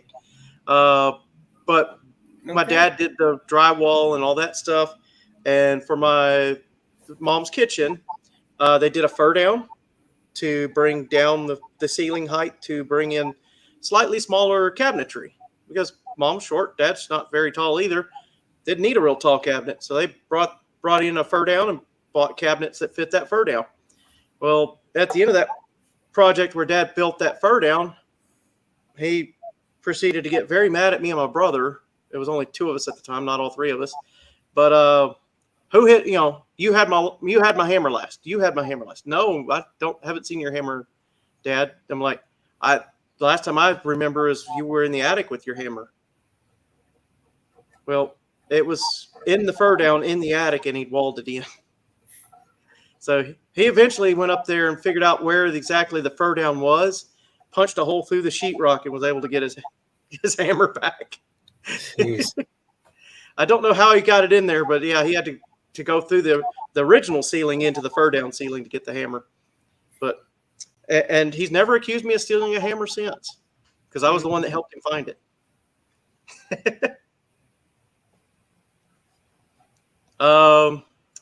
Want to know more about this drone accident, or is that going to be in a video? He's got a video of it out, as far as I know. I saw it. I'm so far behind on watching everybody's stuff right now. I hear you. I try to hit at least 2 videos per channel when I do hit a channel. So sometimes if I get thoroughly entertained, I might hit 3 or 4. But wow. Oh, it's on the duster. Well, it depends on how worn the rings are. That's a lot of boost on a stock. Yeah. And worst you can do is have to buy new pistons and rings and bottom end. I don't know. First thing that goes to pistons and rings. You just got to hope they don't go out the block. They don't create a window. Yeah. I got to jump out of here, guys. So, all right. Well, thanks for coming, brother. Hey, thanks for letting me on. All right. Neverboard. We'll see you next time, brother. Yep. See ya. Take it easy, man. Oh, man. That is a lot of boost for a stock block, unless it's worn. And if it's worn, you might still run into the same issues I ran into with the 22R. There just wasn't enough piston rings left to hold what I was pushing into it. Oh, find out fairly quickly, one way or the other, probably. So yeah, mine blows. You can't put your hand over the breather cap at idle. It literally would keep your hand floating 1/4 inch off the breather.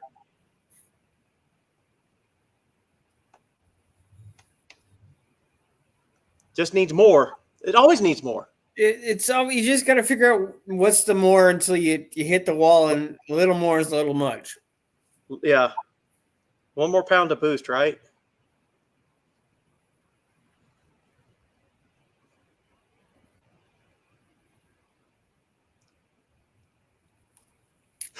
That tool looks familiar. Sure, it's not mine. That's kind of like my dad when every time he sees me pull money out of my pocket. That sure looks like my $10 bill. My dad's full of dad jokes. That's for sure. I don't know where I get it from. I don't know. Junkyard's famous for doing them on our live streams on Monday. He's full of crappy dad jokes.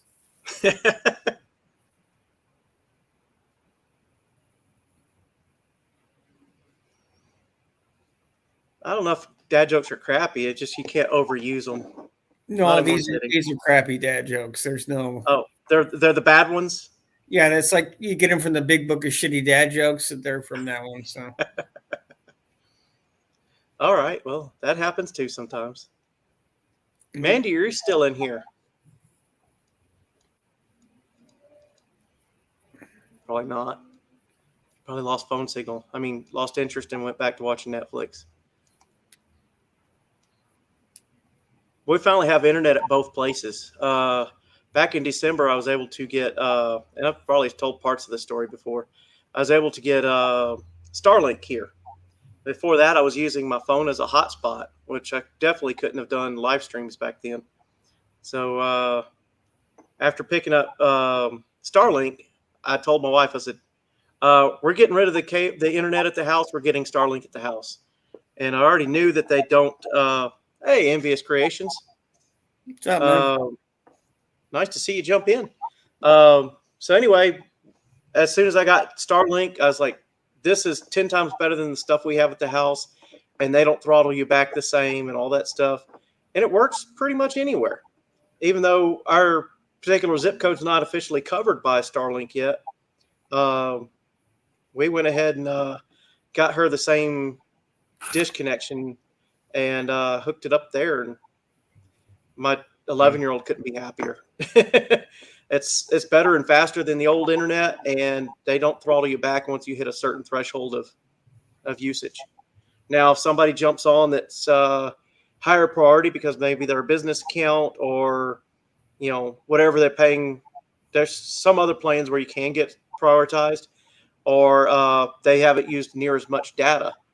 It might throttle you back while they're getting caught up on data. And as soon as they start getting closer to your data, they speed you back up. I haven't really noticed that. And usually what I get is storms. If we get a heavy thunderstorm. In fact, it works really good through snow. I don't know how, but thunderstorms affect it more than than snow. Could be the static in the air, you think, or I guess.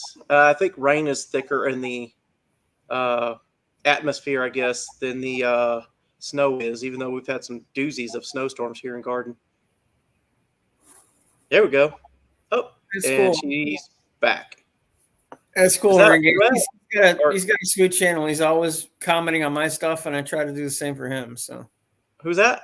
Envious Creations Car Club. Okay, yeah, I saw him on live the other day, and I was, jumped over there, and like I said earlier, I try to catch a couple videos, like, comment, subscribe, make sure I'm there so the AI doesn't see that it's just subscribe. They subscribe. I've watched a couple videos. I commented on the videos and try to go back a couple days later and catch some more videos. I don't know if you'll be able to see this, but this What is is the that? junkyard today. It's a crew cab dually that got smacked square body. Oh, took safe. The front clip's all jacked. Yeah, it got whacked. It's a shame. Okay. It's in pretty decent shape. It was a tow regret. I mean, somebody took care of it. Oh yeah, that's a Junkyard. Cowboy Cadillac right there. Yep. That's more fixable than my truck. Oh, you don't see. You can't see the driver's side's pretty well whacked. So. Oh, okay. I thought it was just the front clip. No, it Okay. jumped out of the frame damage. So Yeah. Well, the frames on these are a mile long, I swear, and they're narrower than modern frames, so they don't resist twisting and stuff as much as the modern frames would. yeah, and it got hit right. I don't doubt that it blew the frame apart at the steering box because I know that's a weak spot just to start with. So Yeah. Oh, the steering box. yeah, the steering box where the mount is on those trucks. Oh. On the steering bodies. Yeah. That can be a weak spot. They can Yeah, crack. There's a lot of metal there. If you've been that, you've done something to that frame. It's real common on the 4x4s to crack that general area. Oh, okay, yeah. Well, yeah, they're using their frame doesn't pinch in the same width, I think. Yeah. I'm keeping up with the comments best I can here. Oh, So- you just got to do the best you can. Like I always say to people, if you want me to read something and I don't see it, just post it again so that I'll catch it. Because if they go fast enough, you're never going to keep up with it. Well, with me as a commenter in your live stream, you'll never be short on comments. But You like to hear yourself type. Yes, that's true. I type faster than most people, and it's hilarious when my techs actually come into the office and they go, "Well, how many words per minute do you type?" I said between 30 and 60, depending on how concentrated my fingers are. Because it's up to my fingers. They might hit the wrong keys and have to go back and respell the whole everything. That's But- awesome, guys. He's got a sweet channel. Definitely go check him out. Yeah. As far as I know, I'm subscribed to everybody that we normally see. I might not be subscribed to your wife. I got to check that out. I don't know. Mandy, is that your channel? Because Renegade said he just subscribed to her, so Yeah. I didn't know that Well, was. there is one other Mandy Vidari out there. Oh, I'm but, sorry. I thought that was your. I apologize. No, there is one other out there, but I think she is related. So, yeah, I do tend to typo more when I'm texting the wife. Mm-hmm. Oh, she does have a channel, and she just doesn't have much. Okay.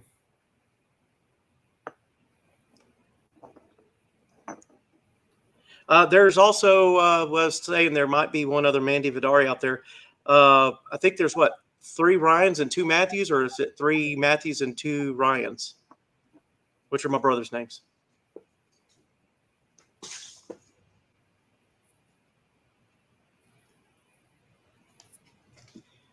Well, Mandy, all I have to say is start posting more often. Can't you can say that about yourself though too. So maybe you guys. Yeah, I continue. know. I could always post more videos.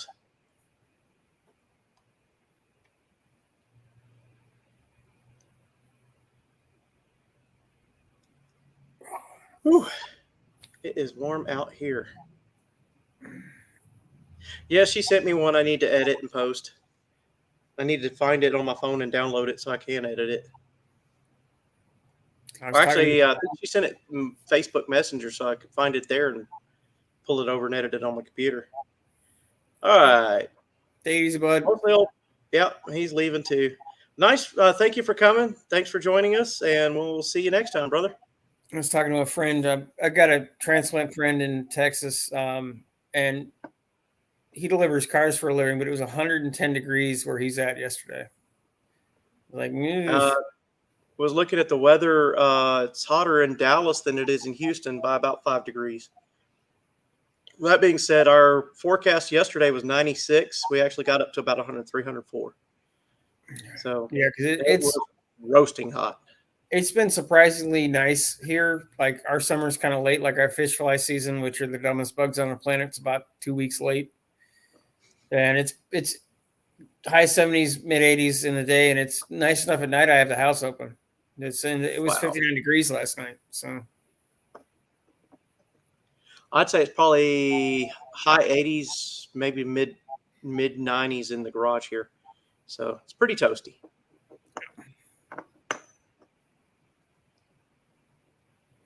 And it's still cooler than being outside. Well, actually, it may be cooling off out there. I might open a garage door and test it out. I like that idea. well, yeah, you're in a big sweat box.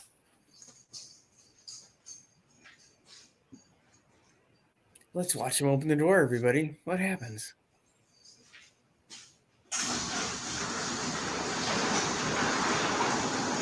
Hot overhead door action. Yeah, envious. That's no thank you. I know it's a dry heat day and all that crap, but it's too much. No. It was bad enough when I lived in Florida. It would get to high 90s with 100% humidity. I don't miss that. Yeah, envious is saying it was 112 on Saturday in Cali. Whew. That's hours away from San Francisco. It was 112. Yeah, it's land of the swamp behind. Yeah. Yeah, no. I'm getting to the point I can't physically do the cold anymore, but I couldn't do that kind of heat either. So, got to move to a moderate temperature area, huh? Yeah, I thought Texas was supposed to be that moderate temperature area, but apparently not. So, we get some extremes either way. Yeah, it sounds like you're kind of the third ring of hell right now. It's tolerable as long as you're in the air conditioning.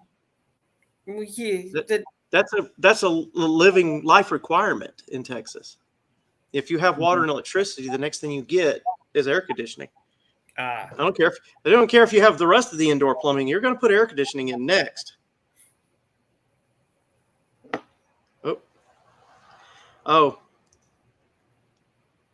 Now you guys can take Satan's butthole and keep that over there. Yeah. What was it? Goodness, I forgot already. Mm. Yep, completely forgot.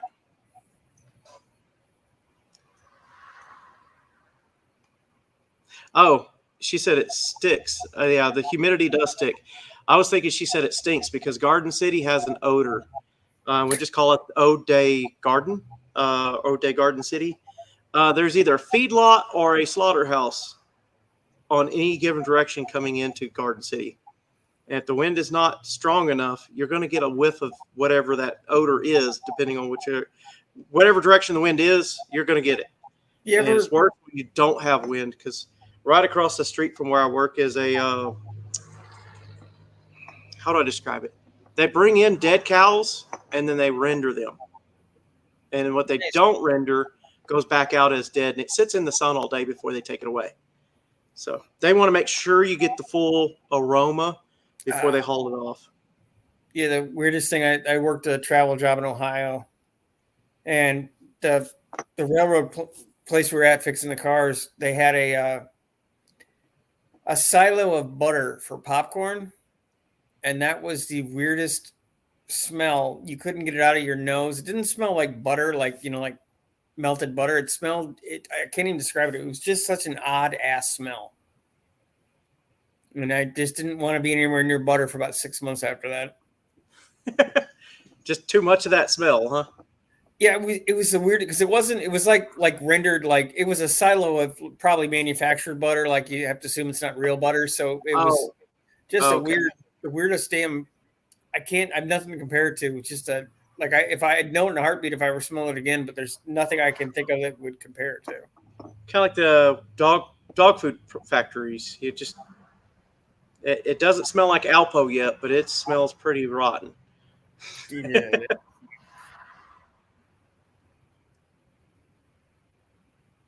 Yeah, unfortunately, Rich, it didn't smell good in the heat. It didn't make me want to go to the movie theater to get one of those liquid butter things, It wasn't that smell of butter, huh? No, yeah. Mandy's reminding me of I want to say it was a Hostess factory. It was in Nebraska. Was it Nebraska or Kansas?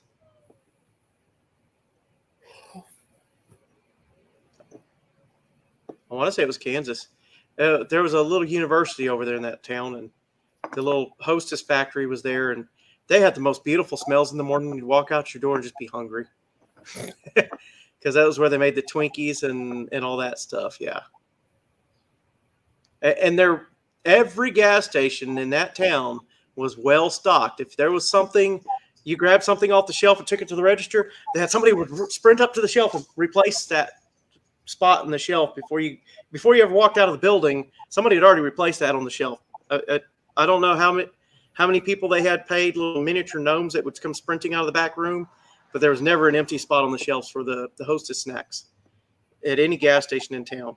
That's funny. Fat people have them.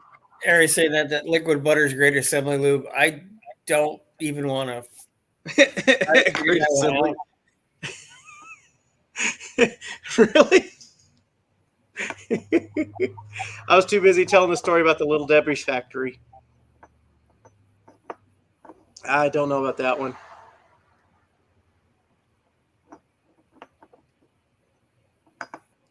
They made them install OxyCat systems. What?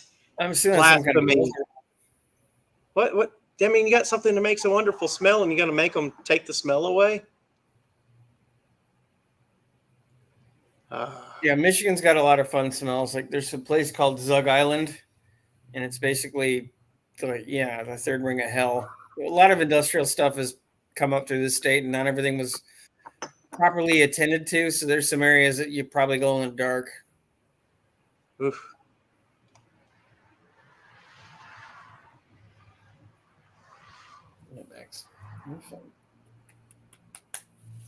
Yep. I would love for Picking with Pickle to show up. He always brightens the conversation, doesn't he? He is our special little Canadian friend. He's special, all right. What's the backstory to the Ugly Stick? I started to watch some of those videos and just got into them. You gotta. He put up we, 2 Fridays ago. We had a live stream and he talked about the mummers, and so he clipped that into a video. So it's too damn hard and convoluted to explain. So he clipped it down into like a 20-minute video. It's well worth watching. It doesn't feel like Okay. it actually goes by real quick. So look for his mummer video, and it explains a lot of the goofiness and why he was in a mummer outfit, and I joined in because he's my friend.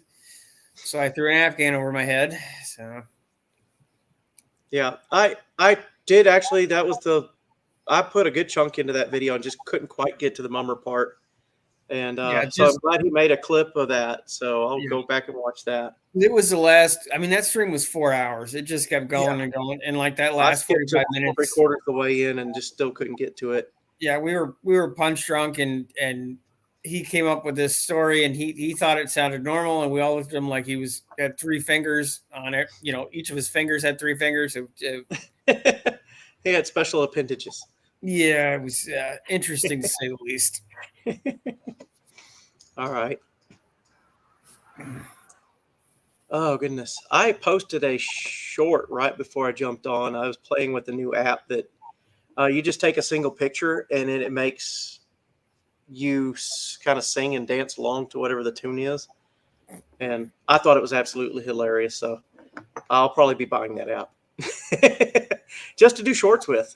It might be fun, especially if I can find some good songs to go with whatever they have available in their app. But Twisted Mopar, hey, thanks for showing up, brother.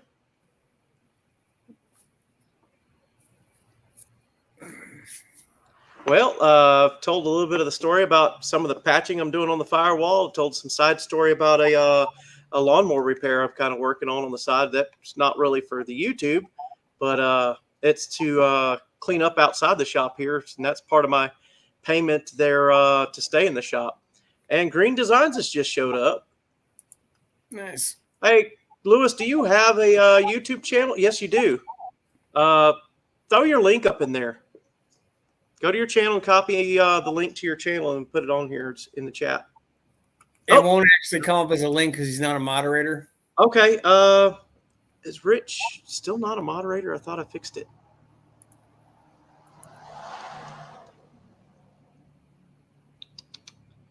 Let me try it again.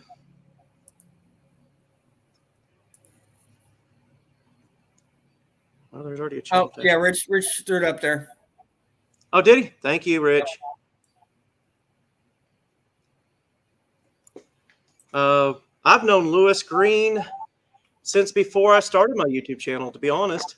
I think I told this story a few weeks ago about the moose that charged us.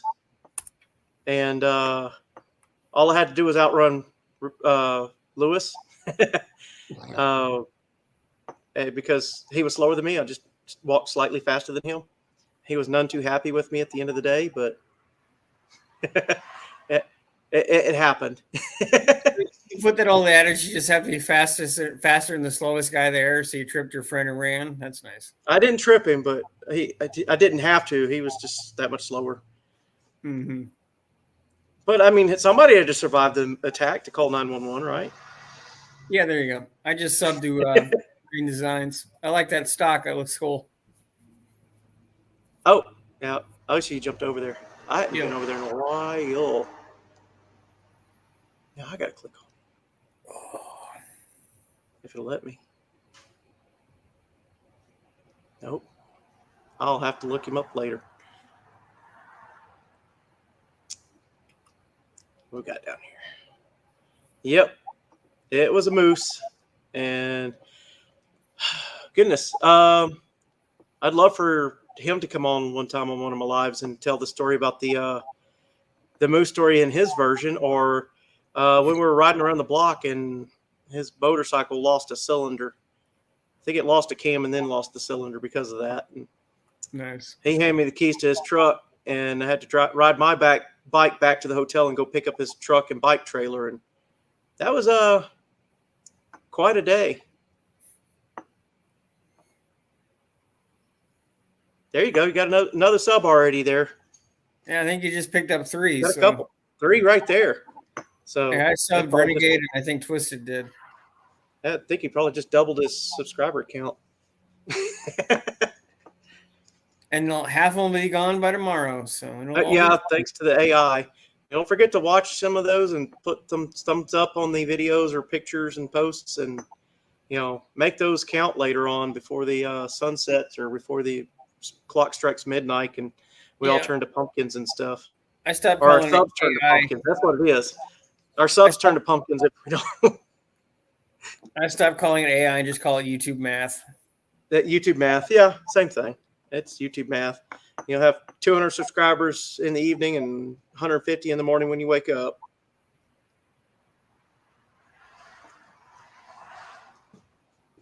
Yeah, you finally found me, Lewis. I've been on for almost 2 hours. Delay. By the way, guys, it's 7:00 every Tuesdays, and I'm working on trying to decide another day for live stream, but I'm going to live stream wrench on the other day. So the live stream wrench where I was throwing the engine and transmission in for its most recent test fitting ran about 3.5 hours, and it was a struggle fest. I severely broke a sweat on that one. No, it's Twisted. You're not going to be able to go to No Name Nationals? That sucks, man. What happened? Oh, don't have enough subs? He shouldn't be that far away, I didn't think. Hold on here. How far away is he? I guess that YouTube math. He's at 263. You should Oh, make wow. it. You should still make it, man. If you, No potential. you can post it There's all. enough people. There's definitely enough people in the No Name Nationals group to get him there. Yeah. Try to. I know this probably sounds silly, but try to start hitting. Actually, get in the chat on a couple live streams of some of the bigger channels, even mine or his or Pickles or anybody's you can grab. You can jump on and get your face out there if you can. Yes, that'll help and just post as much as you can. I know it's not convenient for a lot of people with everything else going on, but just do the best you can to post as much as you can. Oh yeah, Renegade's Garage, Bear Rose, Yeah, Buck. Buck does it. He's great at pushing subs. Yeah, he really is. You need to get your face in. Put face on the screen. Yeah. Get in the live, not just in the chats. Yeah, being in the chats does help, but actually being here doing what we're doing right now helps because it gets people connected to you more. Yeah. It's all about connections at the end of the day. People start to recognize the channel logos or you. That's why I wear this stupid crap every time I'm on my live stream, just to try to, connect the dots. So. Yeah. Yep. It's even on my coaster or the. Yeah. Well, so just wear a mask then, Twisted Mopar. You'll be fine. Wear a mask if you're ugly. What? He said he's been on some lives. He thinks that's why he's losing. That's not why. It's the YouTube math. As long as YouTube math does not want you to grow. As long as you're still trying, it'll happen. You just got to keep at it. I know that everybody says that, but I think even Buck was like barely at 500 before No Name last year, and he's skyrocketed. So it can be done. Yeah, he's in the thousands, multiple thousands. Is he close to 10? I think he's at 6. I honestly, hold on. I don't remember, to be honest with you. There you go. Landon's Custom Classics push him over 5. Yeah. Yeah. I mean, a couple of y'all pushed me over 7 mid last week, and then late last week, and then by the end of the weekend I was back below 699. So apparently 700 is such a milestone that I had to do it twice. So yeah, Buck's at 3,600 right now. Okay. I don't know. I've been stuck at 800 for about a week. It keeps going up a little bit and down, up and down, and up and down. Like when you get to those double zeros, it plays rewind on you. It happened to me at 400, and a lot of people said it happened to them at 400. Now they said it also happens at 800, and I guess I'm stuck there right now. So yeah. I just got to break that threshold and keep going, push past it. And you're doing the videos all the time, and I need to get back to doing more, even if they're not great videos. I do have some in plans that are going to be good videos. I have another one that I don't know how to make it a great video unless I just make it a comedy or pick on myself or something. But I'm still planning on using that footage because I've done so much editing to it already that I'd be a fool not to figure out what to do as a final video for it. So. And you don't want to just put out crap, but just put out what you can, because you never know what's going to work. Because stupid works.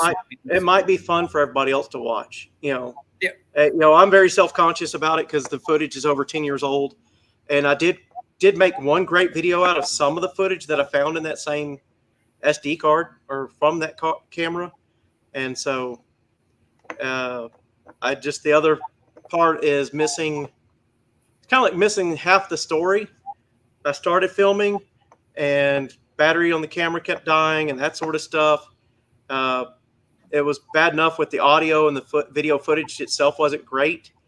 Had a lot of wind noise because I didn't know what I was doing back then, and I just finished the project and didn't film the rest. So at the beginning of the project, what I planned to do in the project, and a good couple of parts of the project, and then it fell apart. And of course, now I'll find this video footage over 10 or 11 years later. And I did make one great video out of some of that footage, but then, I decided it was better to separate those two videos and make two separate videos. And I just hadn't figured out what I'm going to do to finish this video yet. So it's kind of one of those things that's just running around the back of my head going, you got to finish this video. You got to finish this video. But I need to figure out how to make an ending to this video. So that's the challenge. There we go. Buck does it. Yep. And that's for who is that? No. Who's at the Twisted Mopar? He's got to get to that 500 before the No Name Nationals. Yeah. So sign up. Figure out when Buck does it. Does his lives. I think, what does he do? Do one on Mondays, and what's another one? Fridays? The only one I know that he does for sure that is weekly is he does, and this is Easter time, of course. He does it at 6 on Saturday afternoons. And normally Bear Rose is after that. I know it'll be different. It's 6 for me in Eastern time zone, so I'm not sure. But if you keep an eye out there, he'll put a notification out. Yeah, he's over there in Pennsylvania, if I'm correct. I believe so, yeah. Yeah. And then Bear Rose is normally at 8 or 8:30 on Saturdays, but he hasn't been on in a couple weeks. Lantern does one normally on Mondays here and there. Mater's always on. I don't know how he does it. Mater's on Mondays. Yeah, Mater's actually not a bad channel. He doesn't always have people on to jump in. It really depends. But he's on Monday and Wednesday.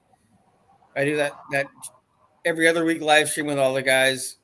Every other Monday. I do mine every Wednesday.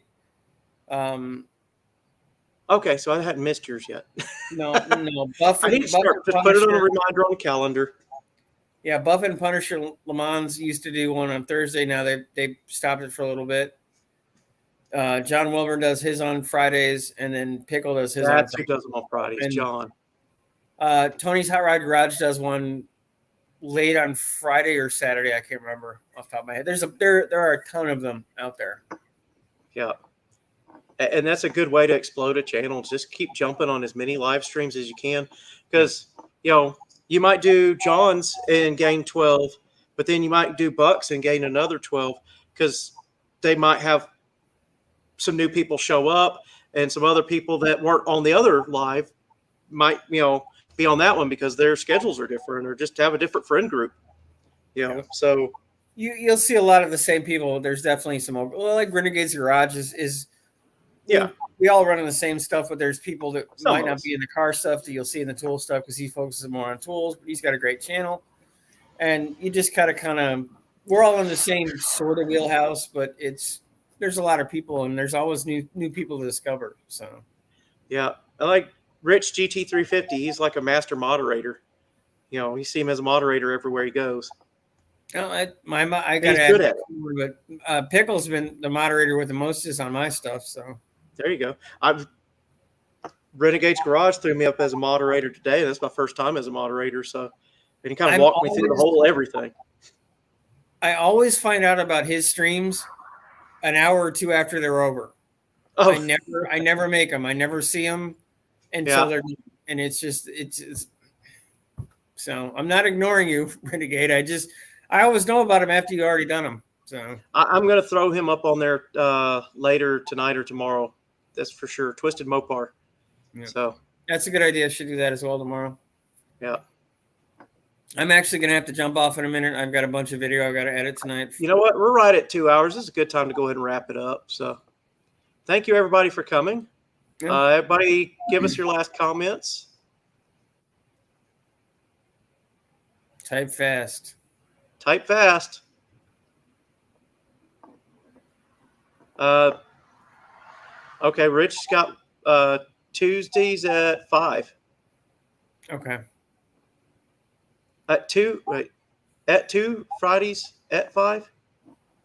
Oh, okay. So he must do 2 then. Oh, Tuesdays at 2 and Fridays at 5. So that's Rich GT 350 R. You probably Make have sure to, it's got the R, you I'll won't have to find try it. to start putting them on when I'm in the garage during the. There we I'll, go. I'll be in the garage. I'll be out here tomorrow, and I'll probably have you on. I'll be chatting, and you'll probably draw me into the conversation, and I'll jump in. But that's just how it works. You never know who's going to show up on mine. I've had you, Buff, Miss Carol, Pickle, the new guys, Neverboard. It does know the special's been on quite a bit. He's a fun guy to have on. Yeah. And then New Guys Garage, New Guys Guitar. Those guys are fun. Yeah. As long as they're not talking about vacuum. Du Bois. I even had Junkyard, which he never does anything but his stuff for the most part. He never. That's the first one I've ever seen him jump on, other than Maters. Oh, okay. I think it was pretty cool. I think I'm caught up here. All right. Thank you guys for all showing up. And like I said, it's already 2 hours, and we're going to wrap this up. And thank y'all for coming. Yep. Thank you very much night. for joining his stream. See you guys hopefully tomorrow night. Yep. We'll see y'all tomorrow. Take it easy, everybody.